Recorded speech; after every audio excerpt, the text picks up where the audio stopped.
আসসালামু আলাইকুম ওয়া রাহমাতুল্লাহ। ইন্নাল হামদালিল্লাহি ওয়াহদাহু ওয়াসসালাতু ওয়াসসালামু আলা মান লা নাবিয়্যা বা'দাহু, আম্মা বা'দ। সম্মানিত দর্শকবৃন্দ, মহাগ্রন্থ আল কোরআনের সূরা ফুরকান থেকে আমরা আজকে আলোচনা করছি। অত্যন্ত গুরুত্বপূর্ণ বিধিবিধান সম্বলিত এই সূরাটির 15 এবং 16 এই দুটি আয়াতে কারিমা আজকে আমরা সংক্ষেপে আলোচনা করব। আলোচ্য আয়াতদ্বয়ের সংক্ষিপ্ত বিষয়বস্তু হলো জাহান্নামের আগুন বনাম জান্নাতের অনাবিল সুখ শান্তি। এ বিষয়ে আমরা পরিষ্কারভাবে বিষয়টিকে জেনে নেওয়ার চেষ্টা করব ইনশাআল্লাহ। আউযু বিল্লাহি মিনাশ শাইতানির রাজীম। বিসমিল্লাহির রহমানির রহিম। قل أذلك خير أم جنة الخلد التي وعد المتقون كانت لهم جزاء ومصيرا। হে নবী, তাদেরকে জিজ্ঞেস করুন, এটাই শ্রেয় নাকি স্থায়ী জান্নাত যার প্রতিশ্রুতি দেওয়া হয়েছে মুত্তাকিদেরকে? এটাই তাদের পুরস্কার ও প্রত্যাবর্তন স্থল।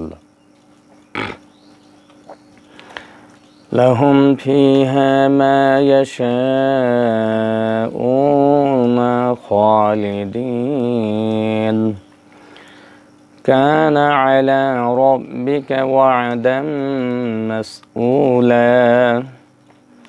সেখানে তারা যা কামনা করবে তাই পাবে এবং তারা সেখানে স্থায়ীভাবে থাকবে। এই প্রতিশ্রুতি পূরণ তোমার রবেরই দায়িত্ব। আলহামদুলিল্লাহ, আমরা তিলাওয়াত এবং তরজমা শুনে নিলাম। এবারে আয়াত দুটির তাফসির আমরা জেনে নেব তাফসির ইবনে কাসির থেকে। তাফসিরে ইবনে কাসিরে বলা হয়েছে যে পূর্ববর্তী আয়াতসমূহে ওইসব দুষ্ট ও পাপীদের বর্ণনা দেওয়া হয়েছিল যাদেরকে অত্যন্ত লাঞ্ছিত অবস্থায় উল্টো মুখ করে জাহান্নামের দিকে টেনে নিয়ে যাওয়া হবে এবং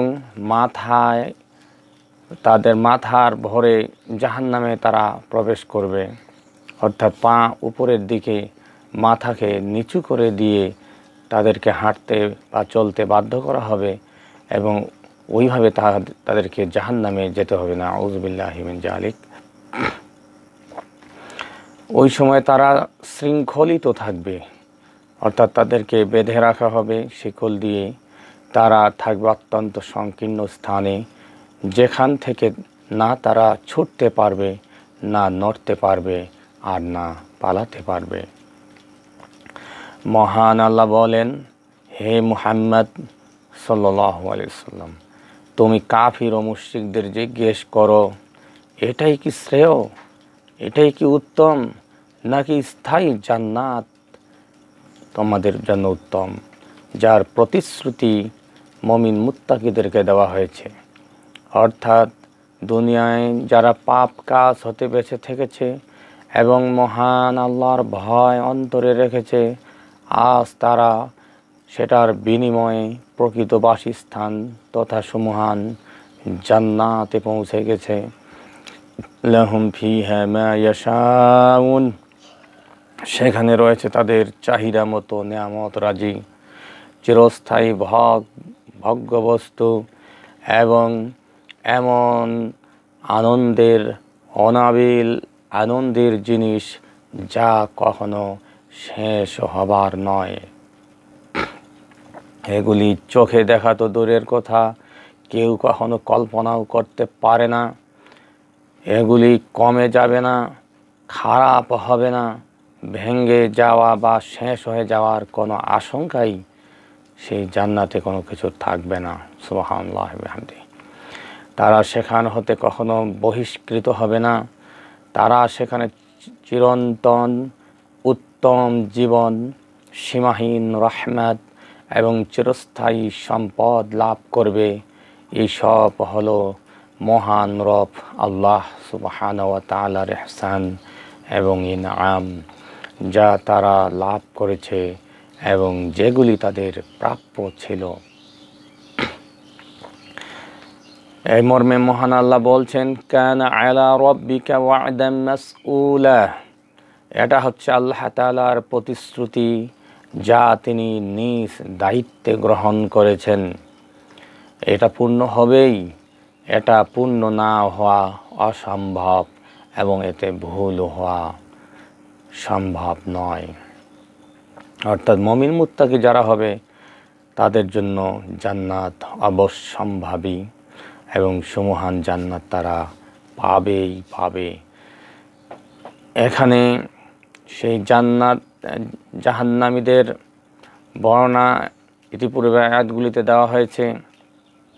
অতঃপর তারা যারা ঈমানদার মুমিন মুত্তাকি তাদের ব্যাপারে জান্নাতীদের আলোচনা মহান আল্লাহ এখানে উল্লেখ করেছেন। সূরা সাফফাতে জান্নাতীদের সম্পর্কে আলোচনা করে তারা জাহান্নামী যারা তারা প্রার্থনা করেছিল তাদের প্রার্থনার জবাবে মহান আল্লাহ বলেছিলেন, আযালিকা খায়র। যেমনভাবে এই আয়াতে বলা হয়েছে, এইখানেও ঠিক একইভাবে বলা হয়েছে যে আযালিকা খায়রুন নুজুলান আম শাজারাতুজ যাকুম। অর্থাৎ আপ্যায়নের দিক দিয়ে খাওয়ার জন্য ভোগ করার জন্য কি এটাই শ্রেষ্ঠ নাকি জাকুম বৃক্ষ? মহান আল্লাহ প্রশ্ন করেছেন।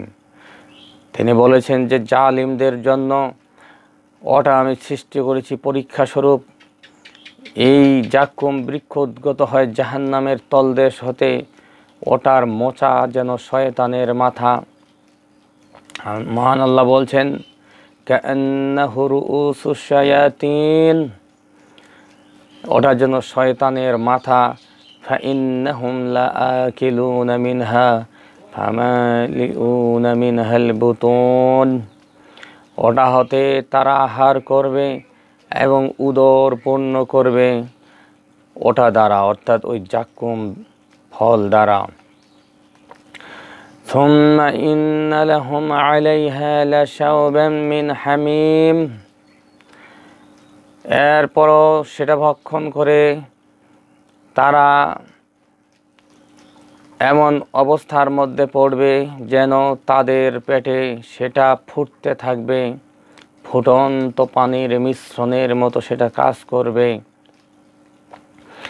সুম্মা ইন্না মারজিআহুম ইলাল জাহিম, অতঃপর তাদের গন্তব্য জাহান্নামের প্রজ্বলিত আগুনের দিকেই, অর্থাৎ জাহান্নামের আগুনের দিকেই তাদেরকে ধাবিত করা হবে। ইন্নাহুম আলফাও আবাআহুম দাল্লিন, তারা তাদের পিতৃপুরুষদেরকে পেয়েছিল বিপদগামী, অর্থাৎ তাদের বাপ দাদা সকলে ভুল পথে চলেছে আর তারাও তাদের সেই দেখানো পথেই চলেছে। ফাহুম আলা আথারিহিম ইহরাউন, তারা তাদের পদাঙ্ক অনুসরণে ধাবিত হয়েছে। আর এভাবেই তারা পথভ্রষ্ট হয়ে আজকে জাহান্নামে এসেছে। এরপর মহান আল্লাহ বলছেন, ওয়ায়াউমা ইয়াহশুরুহুম ওয়া মা ইয়া'বুদুনা মিন দুনিল্লাহ ফায়াকুলু আআনতুম আযলালতুম ইবাদি হাউলাই আম হুম যাল্লুস সাবিল। এবং যেদিন তিনি একত্রিত করবেন তাদেরকে এবং তারা আল্লাহর পরিবর্তে যাদের ইবাদত করত তাদেরকে, তিনি সেদিন জিজ্ঞেস করবেন, তোমরাই কি আমার এই বান্দাদেরকে বিভ্রান্ত করেছিলে নাকি আম হুম যাল্লুস সাবিল, তারা নিজেরাই পথভ্রষ্ট হয়েছিল। অর্থাৎ যারা শিরকি কার্যক্রম করে তারা সেদিন মহান আল্লাহ সুবহানাহু ওয়া তাআলার কাছে গিয়ে বলবে, আল্লাহ এই মূর্তি, এই মাজার, এই ধরনের বিষয়গুলি আমাদেরকে ধ্বংস করেছে, আমরা আজকে জাহান্নামী সাব্যস্ত হচ্ছে এদেরই কারণে।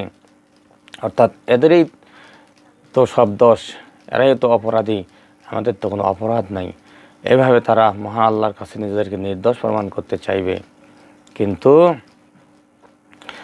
আল্লাহ সুবহানাহু ওয়া তাআলা তখন সেগুলির জবান খুলে দেবেন।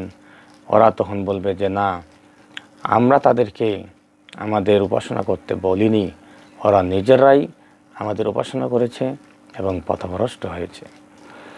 قالوا سبحانك ما كان ينبغي لنا أن نتخذ من دونك من أولياء। তারা বলবে আপনি পবিত্র ও মহান, আপনার পরিবর্তে আমরা অন্যকে অভিভাবক রূপে গ্রহণ করতে পারি না। ولكن متعتهم وآباءهم حتى نسوا الذكر। আপনি তো এদেরকে এবং এদের পিতৃপুরুষদেরকে দিয়েছিলেন ভোগ সম্ভার। হাত্তা নাসু যিকর, এমনকি তারা সেটার পরিণামে তারা উপদেশ বিস্মৃত হয়েছিল, ভুলে গিয়েছিল তোমার উপদেশ, তোমার নাজিলকৃত কিতাব, তোমার প্রেরিত নবী রাসূলদের আদর্শ থেকে তারা বিচ্যুত হয়েছিল দুনিয়াবি ভোগ সম্ভার পেয়ে। তাহলে জাহান্নামে যাওয়ার অন্যতম একটি বড় কারণ হচ্ছে এই যে দুনিয়াবি ভোগ বিলাস, যেটার পিছনে আমরা প্রতিনিয়তই ছুটে থাকি। সেদিন এইসব শিরককৃত বিষয়বস্তু বলবে যে আল্লাহ আমাদের কোনো দোষ নেই, এরাই দুনিয়ার পিছে পড়ে গিয়ে তারা দুনিয়ার লোভ লালসায় পড়ে, ভোগ বিলাসের মায়ায় পড়ে তোমাকে ভুলে গিয়েছিল, আর ফলে এভাবে তারা বিপদগামী হয়ে আজকে জাহান্নামে হয়েছে। ওয়া কানু কওমান বুরা, আর এরা হচ্ছে ধ্বংসপ্রাপ্ত জাতি, ভাগ্যাহত জাতি। ফাকাদ কাযযাবুকুম বিমা তাকুলুনা ফামা তাসতাতিউনা সরফান ওয়ালা নাসরা। মহান আল্লাহ মুশরিকদের উদ্দেশ্যে বলবেন, তোমরা যা বলতে তারা তো আজ মিথ্যা সাব্যস্ত হয়ে গেছে। অর্থাৎ তোমরা যে বলতেছো যে এই মূর্তি, এই মাজার, এইসব বিষয় আমাদের পথভ্রষ্ট করেছে, কিন্তু আসলে তো বিষয়টা তা নয়। এগুলি তো দোষ নেই, এরা তো তোমাকে সেখানে গিয়ে সেজদা করতে বা উপাসনা করতে, পূজা দিতে বলেনি, তোমরা নিজেরাই সেগুলি করতেছো। সুতরাং তোমরা শাস্তি প্রতিরোধ করতে পারবে না। ফামা তাসতাতিউনা সরফান ওয়ালা নাসরা, আজকে কোনো সাহায্যকারীও তোমরা পাবে না। ওমাই ইয়াযলিমু মিনকুম নুযিকহু আযাবান কাবীরা, আর তোমাদের মধ্যে যে সীমা লঙ্ঘন করবে আমি তাকে মহা শাস্তি আস্বাদন করাবো। আউযু বিল্লাহি মিন আযাবিহি। মহান আল্লাহর শাস্তি থেকে আমরা আশ্রয় প্রার্থনা করছি। আল্লাহ রাব্বুল আলামিন যেন আমাদের সকলকে, যত আল্লাহর বান্দাবান্দি এই ভিডিও শুনবেন, সকলের জন্যই আমি প্রার্থনা করছি যে আল্লাহ পাক এই জাহান্নাম থেকে আমাদের সকলকে যেন মুক্তি দেন, বিশ্বের সকল মুসলিমকেই যেন আল্লাহ ক্ষমা করেন, মাফ করে দেন, জাহান্নাম থেকে বাঁচিয়ে দেন। এই কামনা, এই দোয়া, এই প্রার্থনা করে আজকের ভিডিও এখানে শেষ করছি। আমি আশা করছি যে সকলে এটাকে লাইক করবেন এবং ভিডিওটি সুন্দরভাবে বারবার শুনবেন, কমেন্ট করবেন এবং বোঝার চেষ্টা করবেন, আর সকলের মাঝে ছড়িয়ে দেওয়ার জন্য সহযোগিতা করবেন, এই আশাবাদ ব্যক্ত করে আজকে এখানে শেষ করছি। মহান আল্লাহ আমাদের সকলকে তৌফিক যেন দান করেন। আমিন। আসসালামু আলাইকুম ওয়া রাহমাতুল্লাহি ওয়া বারাকাতুহু।